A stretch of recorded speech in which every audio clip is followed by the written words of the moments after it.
আকাশে এই সাদা মেঘের ভেলাগুলো দেখলেই পুরো মনে হয় শরতের আকাশ, বোঝা যায় পুজো আসছে। তাই আজকে আমরা সেজেগুজে চললাম এমন একটা জায়গায় যেখানে গেলে পুজোর কথা আরো বেশি করে মনে পড়বে, কারণ মহালয়া আসছেন, মা আসছেন। আমি অরুণিমা টেলস অফ অরুণিমার আরেকটা নতুন এপিসোডে আপনাদের সবাইকে স্বাগত জানাই। আমার শাস্ত্র দেখে বুঝতেই পাচ্ছেন শাড়ি পরে একদম বাঙালি সাজে। পুজো আসছে, তো আমরা যেহেতু বাইরে থাকার জন্য এখানে সব কিছুই না উইকেন্ডে হয়, সব সেলিব্রেশন হয় আগে নয় পরে, এরকমভাবেই হয়। তো অ্যাকচুয়ালি আজকে আমরা এসেছি একটা মহালয়ার মহালয়া আর কি, এখনও কলকাতায় মহালয়া হয়নি, কিন্তু পুজোর আগে এখানে মহালয়া সেলিব্রেট হচ্ছে। তো সেইখানেই আমরা এসেছি মহালয়া সেলিব্রেট করতে। তো আর এখানে বাচ্চাদের প্রোগ্রাম রয়েছে, মহিষাসুরমর্দিনী বড়দের অনুষ্ঠান রয়েছে, এছাড়া বড়দের প্রচুর সাংস্কৃতিক অনুষ্ঠান রয়েছে, স্টল রয়েছে। তো এখানে আদিরার এটা ফার্স্ট স্টেজ পারফরমেন্স রয়েছে, তো আপনাদেরকেও ভেতরে নিয়ে যাচ্ছি। চলুন এখন দেখা যাক। আদিরা উদ্বোধনী সঙ্গীত, মানে আদিরাই ফার্স্ট গাইবে, এটা ফার্স্ট স্টেজ পারফরমেন্স। আদিরা থেকে আমি আরও বেশি টেন্সড আর কি। তো দেখা যাক ও কেমন পারফর্ম করে। তো চলুন ভেতরটা যাই, বাকি প্রোগ্রামও দেখাবো।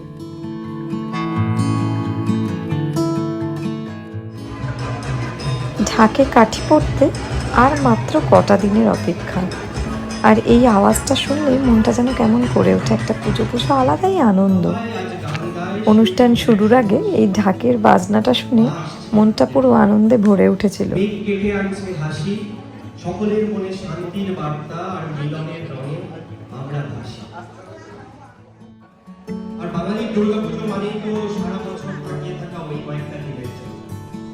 আর দুর্গাপুজোর আগে, মানে ঢাকে কাঠি পড়ার আগে আরেকটা দিন আমাদের মনে খুব কথা। তাই আজকে বঙ্গীয় পরিষদ টরন্টোর আজকের এই অনুষ্ঠান মূল আকর্ষণ কিন্তু শারদীয় মেলা এবং মহালয়া। আজকে আমাদের অনুষ্ঠান শুরু করছি সেটা হচ্ছে সব বাচ্চারা, যাদের ছাড়া আমার মনে হয় না কোনো অনুষ্ঠান সম্পূর্ণ হতে পারে। আজকে ছোট ছোট যারা খুদেরা পার্টিসিপেট করবে, তারা কিন্তু অনেক পরিশ্রম করে, অনেক অনেক প্র্যাকটিস করে আজকে কিন্তু আসছে। হয়তো ভুল ত্রুটি হতেই পারে, কিন্তু আমি জানি যে আপনারা যারা রয়েছেন তারা ভুল ত্রুটি মার্জনা করে তাদেরকে সেভাবেই আপন করে।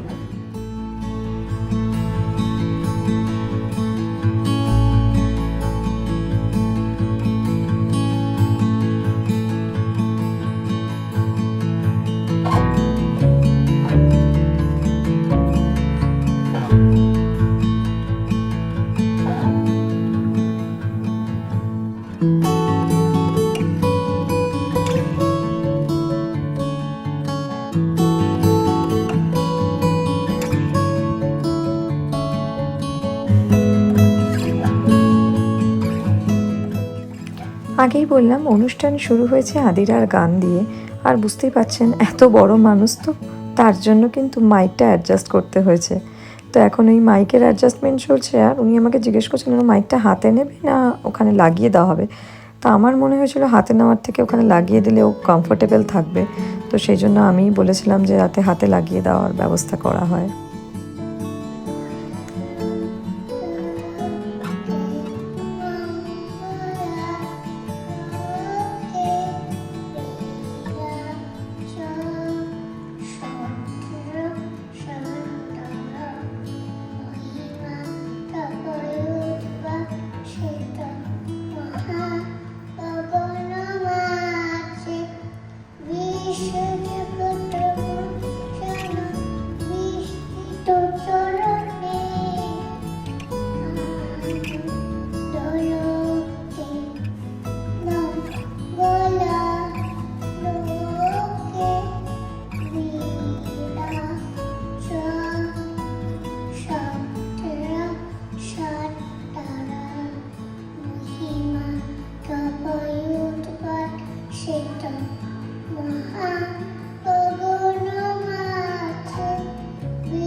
আমরা এইটুকু বেলা থেকেও ধরে রাখতে পারছি, তার জন্য কিন্তু অনেক অনেক ধন্যবাদ পেরেন্টস। আর থ্যাংক ইউ দিদি, সংকল্পনি দিয়ে সবাইকে স্টার্ট করানোর জন্য থ্যাংক ইউ। এইবার আসছে আমাদের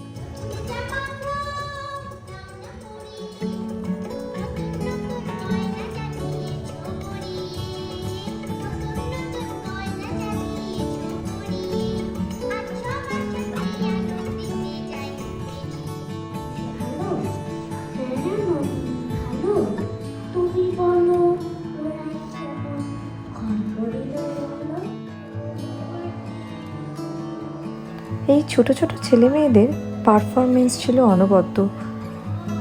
দেশ থেকে এত দূরে থাকলেও বাংলা গান তারা এত ছোট বয়সে গেয়েছে, তারা বাংলা গানের সাথে নেচেছে, মানে তা অতুলনীয়।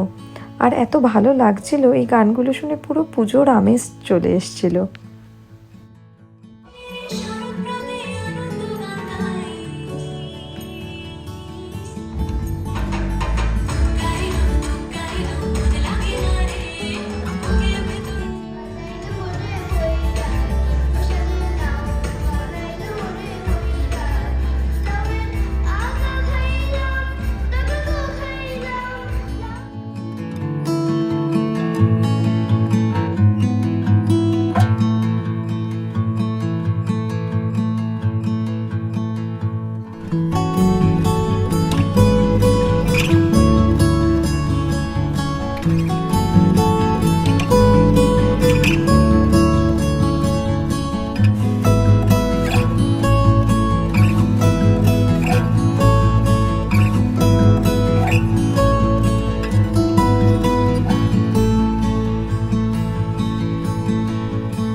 এই বাচ্চাদের পারফরমেন্স আপনাদের কেমন লাগলো তা কিন্তু অবশ্যই কমেন্ট করে জানাবেন। আর আদিরার পারফরমেন্স কেমন লাগলো সেটাও জানাতে ভুলবেন না। আর এখন যার নাচ দেখছেন সে কিন্তু মোটেই বাঙালি নয়, সে এখানকার একদমই হোয়াইট একজন। আর তারও এই বাঙালি কালচার, এই ইন্ডিয়ান কালচার, বাঙালি বলা ভুল হবে, এই ইন্ডিয়ান কালচার সে কি সুন্দর আমাদের মতো করে মানিয়েছে দেখুন। সেও এখানে মহালয়ায় তার পারফরমেন্স দিয়েছে একদম সুন্দরভাবে।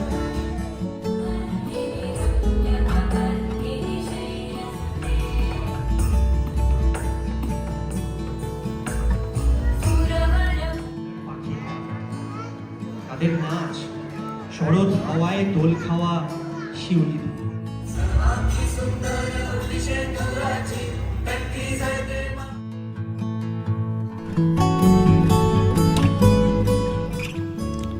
শুধু কিন্তু ছোটদের পারফরমেন্স নয়, এরপর ছিল বড়দের গানও।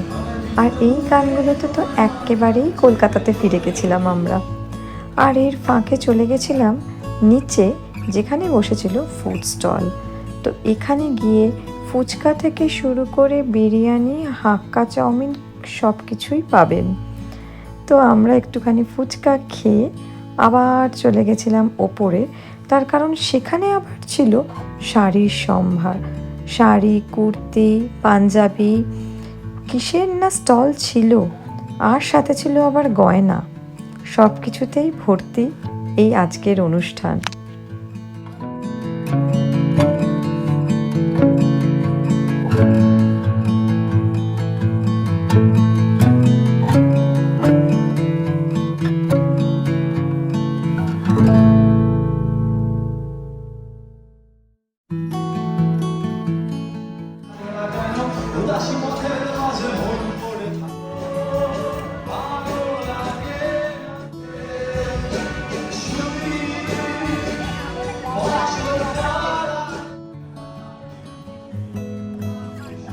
এই গানগুলো যখন হয় তখন একটু গলা না মেলালে চলে বলুন। আর তারপর ছিল ফ্যাশন শো, থিম কিন্তু সেই পুজো। তো সেই কারণে শাড়িতেই সবাই সেজে উঠেছিল, শাড়ি আর পাঞ্জাবিতে। আর তার সাথে ব্যাকগ্রাউন্ডে মিউজিকও ছিল, কিন্তু একদম পুজো রিলেটেড। আর এখানে দেখুন বয়স্ক থেকে শুরু করে ইয়াংরা সবাই পার্টিসিপেট করেছে। আর এই ফ্যাশন শো পুরো জমে উঠেছিল, সমস্ত সাজ আর তার সাথে মানানসই কিন্তু ব্যাকগ্রাউন্ড মিউজিক। যেহেতু আদিরার শরীরটা খুব একটা ভালো ছিল না, আমরা পুরো প্রোগ্রাম দেখতে পারিনি, কারণ আমাদের বাড়ি ফিরতে হবে। আজকের প্রোগ্রামটা আমরা এই ফ্যাশন শো অবধিই দেখেছিলাম, মহালয়াটা দেখা আমাদের মিস হয়ে গেছে। আর এই দেখেছেন ফ্যাশন শোতে কিন্তু মা দুর্গাও উপস্থিত ছিলেন। আর আমার এই আজকের ভিডিও আপনাদের কেমন লাগলো তা কিন্তু অবশ্যই কমেন্ট করে জানাবেন। সবাই খুব ভালো থাকবেন, সুস্থ থাকবেন। খুব শিগগিরই দেখা হবে নতুন আরেকটা ব্লগে। টাটা।